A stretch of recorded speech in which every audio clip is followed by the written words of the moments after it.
શ્રી ગણેશાય નમઃ. મિત્રો, આપ જોઈ રહ્યા છો આપણી યુટ્યુબ ચેનલ આશીર્વાદમાં. આપ સૌનું સ્વાગત છે. આજે અષાઢ માસની બીજ છે, જેને અષાઢી બીજ કહેવામાં આવે છે. તો આ અષાઢી બીજના ધણી રામદેવ પીરની 12 બીજનો મહિમા તથા અષાઢી બીજનો મહાત્મ્ય વિશે આજે આપણે આ વિડીયોમાં સાંભળીશું. જો આપને મારો વિડીયો પસંદ આવે તો લાઈક કરજો, શેર કરજો અને પહેલી વાર જો આ વિડીયો આ ચેનલમાં જોઈ રહ્યા હોય તો સબસ્ક્રાઈબ કરજો, જેથી મારા નવા વિડીયોની માહિતી તુરંત આપ સુધી પહોંચે. ઓમ સત ચિત આનંદ સત્યેશ્વર શ્રી રામદેવ પરિબ્રહ્મણે નમઃ. સોહમ હંસા સતગુરુ શરણમ. ઓમ શ્રી રામ સતરામ સોહમ ગુરુ. સત્યમ અભયમ અમૃતમ આનંદમ શ્રેયમ શુભમ સિદ્ધસ્ય. ઓમ શ્રી રામદેવાય નમઃ. ઓમ શ્રી નમો નકળંક દેવ નિજાર નમઃ. ઓમ શ્રી કલ્કી રૂપમ કલિનાશનાથમ સંધારિત ધર્મસુ પાલનાથમ અશ્વાધિરૂઢમ શરણાગત નમઃ. રક્ષાકરમ રામદેવ નમામિ. પ્રત્યેક માસસ્ય શુક્લ દ્વિતીયા તિથો સમાલોક્યમ ચંદ્ર પ્રહસ્ય કુર્વન્તિ તે ભક્ત ત્યાનત મહોત્સવ રામદેવસ્ય ભક્તાઃ. ઓમ નારાયણામ નમસ્તુભ્યં નર ચૈવ નરોત્તમ દેવી સરસ્વતી ચૈવ તતો જયમુદ્રીતિ. બીજવ્રત બહુ નામનું અનંત કોટિકર ઉપાય. પ્રેમ કરી જે પાળશો તે ઉતરશે ભવપાર.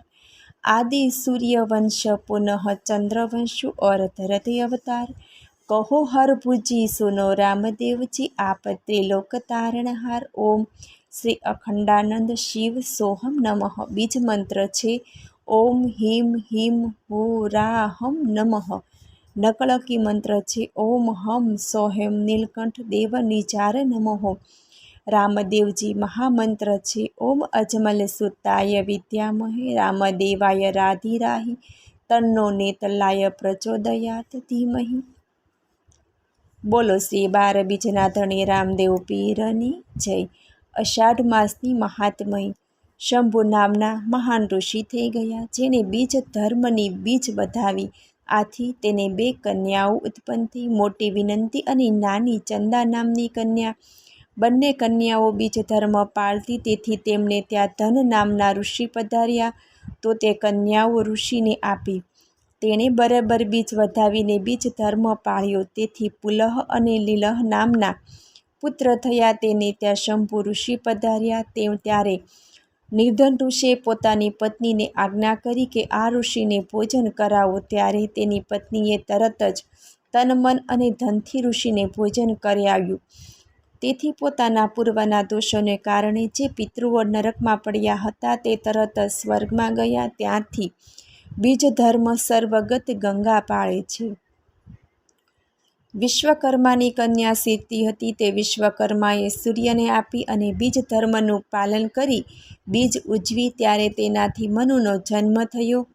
ત્યાર પછી 2 પુત્રો થયા. આવી રીતે 3 પુત્રો સૂર્યના અંગથી અને બીજના બળથી થયા. ત્યાર પછી પોતાના અંગના પુત્રોને મૂકી અને જંગલમાં તપ કરવા ગયા.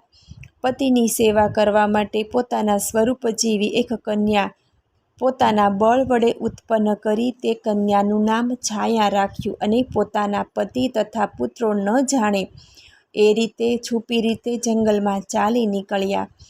ત્યારે સૂર્ય પોતાના પત્ની સમજી બીજના બળ વડે તેનાથી શશિધર તથા સાવણી નામના પુત્ર તથા તૃપ્તિ નામની કન્યા ઉત્પન્ન થઈ.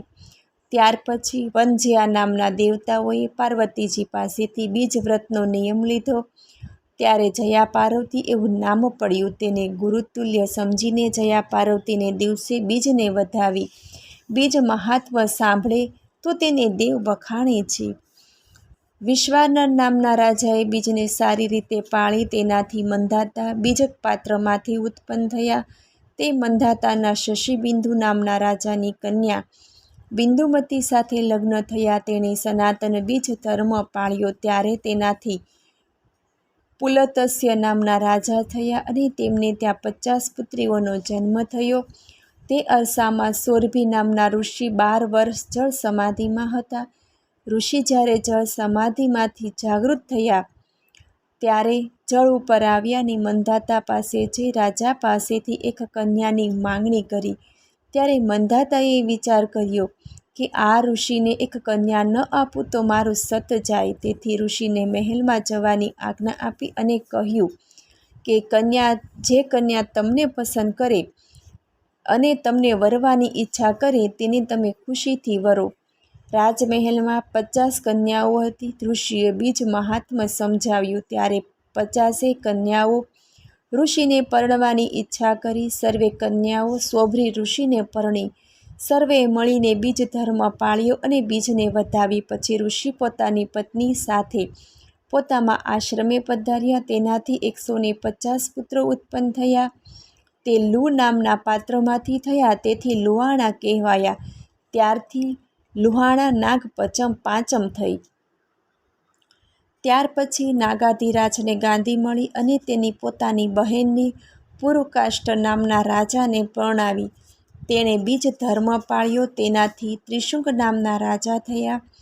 તેની રાણી સુરીતા દેવીથી હરિશ્ચંદ્ર થયા. તેનાથી રોહિત થયા. તેનાથી સંતસુત્ય, તેનાથી વિજય, તેનાથી રૂપ, તેનાથી વક્રોધર્મ થયા. ત્યારે વક્ર નામના પત્નીને બીજ ધર્મનો ઉપદેશ આપી ગર્ભવતીને લઈને સૌરભ ઋષિને આશ્રમે આવ્યા. ત્યાં સગર રાજા થયા. સુગર રાજાની પત્ની કામદેવીના પુણ્યને પ્રતાપે બીજ ઋષિ થયા. બીજ ઋષિએ વશિષ્ઠ ઋષિને બીજ ધર્મ ઓળખાવ્યો અને વશિષ્ઠ ઋષિના આશ્રમે બીજ ઉજવી. ત્યારે લક્ષ્મીજી અને વિષ્ણુ ભગવાન, વશિષ્ઠ ઋષિ, રોમલેશ ઋષિ, સૌરભી ઋષિ, અગત્યસ્ય ઋષિ, માર્કંડ્ય ઋષિ તથા કૌલિક ઋષિ સર્વને બોલાવી બીજ ઉજવી. ત્યારે અષાઢ સુદ બીજને શનિવાર હતા. ત્યારે ઉત્તર પોઢા અને પૂર્વાપોઢા નક્ષત્ર હોય ત્યારે બીજ અને શનિવારના જો સંયોગ થાય તો અષાઢી બીજ ઉત્તમ અને મોટી ગણાય. તો આ બીજ જે ઉજવે તેનું ફળ સહસ્ત્ર ગણું મળે છે. જે આ બીજ ઉજવે, બીજ ધર્મ પાળે, બીજને વધાવે, બીજ મહાત્મ્ય સાંભળે તો મહાન ભક્ત બનીને મૃત્યુલોકમાં અમર રહી બીજ ધર્મ પાળે છે. આ મહિમા શેષ મહેશ વખાણે તો પણ એનો પાર આવે તેમ નથી. મહાબીજ અને શનિવાર હોય તો તે ઉત્તમ છે, તેમજ કાર્તિકી બીજ શનિવાર હોય તો તે ઉત્તમમાં ઉત્તમ છે. આ ત્રણેય બીજનો શનિવાર આવે તો સહસ્ત્ર ગણું ફળ મળે છે. બીજ વ્રત કરે, બીજ મહાત્મ્ય સાંભળે, જમા જાગરણ કરે અને ગુરુજીના ચરણનું ચરણામૃત લે તો સ્ત્રી હત્યા, બ્રહ્મહત્યા અને ગૌહત્યા આદિ સર્વ પાપ બળીને ભસ્મ થાય છે એમ મહાન ચિરંજીવી ઋષિઓ કહે છે. ઇતિ શ્રી અષાઢ માસની બીજ મહાત્મ્ય અધ્યાય 9 સંપૂર્ણ. બોલો શ્રી 12 બીજના ધણીરામા પીરની જય. મને સાંભળવા બદલ ધન્યવાદ. જો આપને મારો વિડીયો પસંદ આવે તો લાઈક કરજો, શેર કરજો અને પહેલીવાર જો આ વિડીયો આ ચેનલમાં જોઈ રહ્યા હોય તો સબસ્ક્રાઈબ કરજો, જેથી મારા નવા વિડીયોની માહિતી તુરંત આપ સુધી પહોંચે. ધન્યવાદ. જય શ્રી કૃષ્ણ.